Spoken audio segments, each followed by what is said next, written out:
Once again, mayong adlaw sa makausab ug mayong hapon sa tanan dia.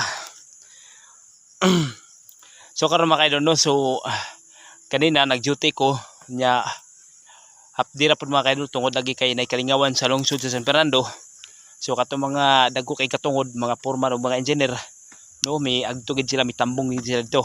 So naitabuan ni mga kaidol nga nahimo ra gid hapdi no ang among panugman sa pagtrabaho. So karon mga kaidol no, dalit-chat pud ko sa ko ang bukid.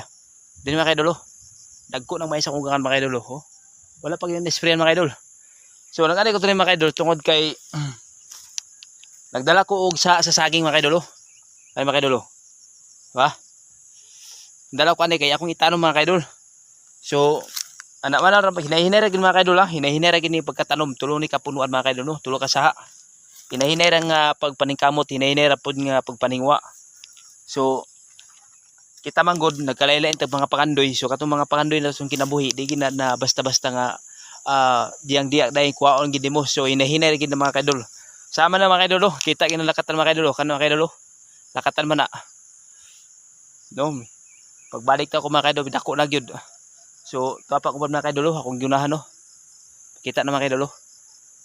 So mao na nga samtang kita nga buhi pas kalibutan. Aning kamot kita mga kaidol. So wala pa ko nagbalik og mais mga kaidol. Wala pa ko nagpalampas tungod lagi kay no kaning mga ilaga karon.